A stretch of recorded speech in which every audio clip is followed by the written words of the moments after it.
Hi, this is PR Sundar. Welcome to Post Market Report sponsored by Delta.exchange. I think after 2 weeks I'm doing a video. For the last 2 weeks I've been traveling in Malaysia. So I went across Malaysia, Johor Bahru, Genting, KL, Ipoh, Penang and Langkawi finally.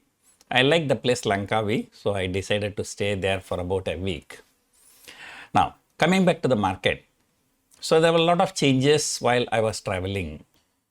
Let us get back to the basics. On May 12th, Nifty shot up nearly 1000 points. That was a very big rally. Usually, when the rally is very, very big on a particular day, the following few weeks may be a consolidation. In fact, on the same day evening in the post market, I said going forward, Nifty is likely to trade between 24,500 and 25,200. So this is what I said on May 12 post market report. And see, from May 12 to 13th of June, more than a month, and Nifty has been trading in that range. 3 times Nifty fell below 24,500, and I think 3 times Nifty tried to cross 25,200. So every time it tried to cross the resistance, the selling came severely, and every time the support was trying to break, the buying came very, very good. So in fact, first time when Nifty broke 24,500, intraday itself, Nifty shot up about 550 points. And then again the markets fell, broke 24,500 once again.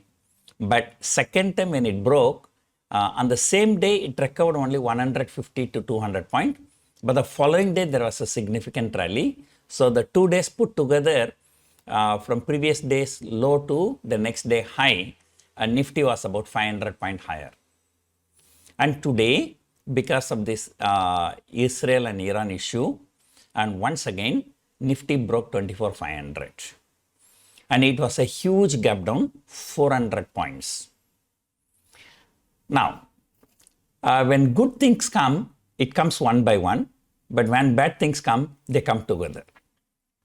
Yesterday afternoon, the unfortunate event, Air India crashes. And then, markets immediately reacted very much negatively. Why? Very simple. When the news is not fully out, the people will start speculating. Can there be, this can be, there may be some hand of a enemy country or something like that. Right? So then, once the market closed in panic, and then there was no such negative news, it was just a normal crash. And then Nifty recovered about 100 points. Plus US markets also recovered. So 100 points. But then, the next day morning, this Israel news came and Nifty gapped down 400 points. That means yesterday night GIFT Nifty high to today morning opening is about 500 points down. Interestingly, today open and low is the same. And the opening low was not tested. And second thing, Nifty has recovered more than 250 points. There was a huge recovery. So this is a huge recovery given the fact that the news is really very, very bad news. And I always say, first time when something comes out, it's a shock. Second time when something comes out, it is not a shock, it's just a news.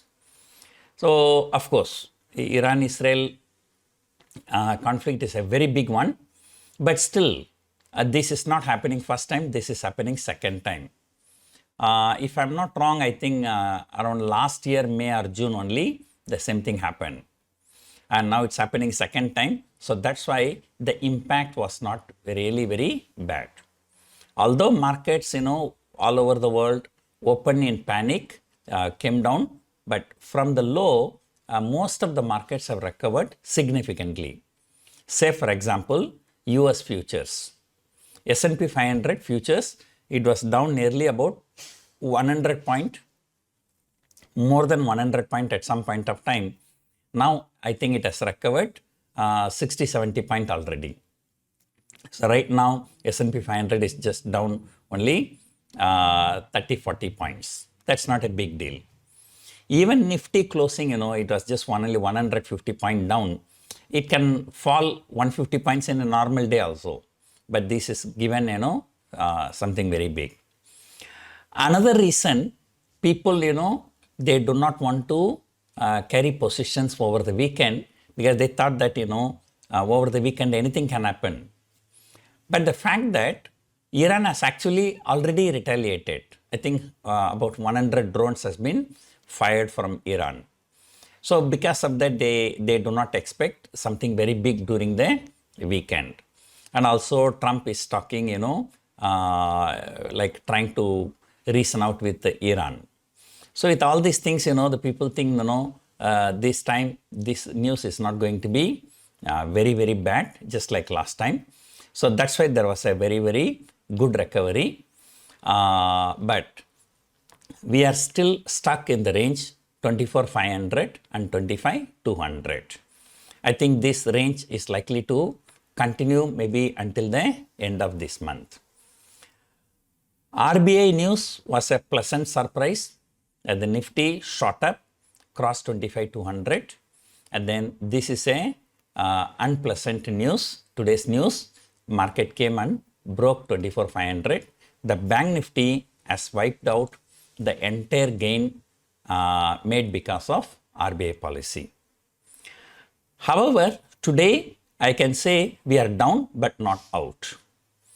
And look at some of the sectors like, IT stocks, IT sector and few other smaller sectors, they actually ended up in green. So therefore, so this news, may not have a bigger impact, but the volatility index has shot up. The premiums on both the sides are shooting up like anything. Even the 23,000 put option in weekly options, that was trading around 5.56 rupees. So that's a very, very huge premium. Like 23,000 and market close around 24,700. So that's about 1,700 point in 4 trading sessions. That means Nifty has to fall more than 400 point every day. Even on back of such a bad news, we did not close 400 point today. We closed only 150 point. But option premiums are crazy, even on the higher side. When such a fall comes, if nothing bad comes out, then the reversal can also be very, very fast and ferocious. So that's why the call premiums are also very, very high. Right. So anyway, for the last 1 month, option selling was a good business, especially positional traders. But yesterday and today, both days were disappointing. But anyway, so the time value is on their side. So hopefully things upside. Even right now, GIFT Nifty is indicating about 50, 60 point higher opening for us tomorrow. That's because the US futures have recovered. So let us see on Monday. So what is going to happen? So meanwhile, I'll think of some video for tomorrow. In Tamil, I'm going to talk about my travel in Malaysia. But for North Indian, English-speaking people or North Indians, it may not be very interesting because, these are all like, Malaysia and all, it's a Tamil culture. So I'll be talking more about Tamil people's pride, right? So for English, let me think of some video. I'll try to come out with a video tomorrow. So meanwhile, so we are planning some workshop both in Chennai and Bengaluru because next 2 months I'm planning to spend time in India because I've already spent a lot of time abroad. So without wasting that time, so I'm planning to take some students for mentorship program as well as some workshop in Chennai and Bengaluru. I know that there's a difficult period for option writing, but then that is when learning is required actually. So if interested, you can look at the description and call our office. I hope you enjoyed watching this video. Thank you for watching.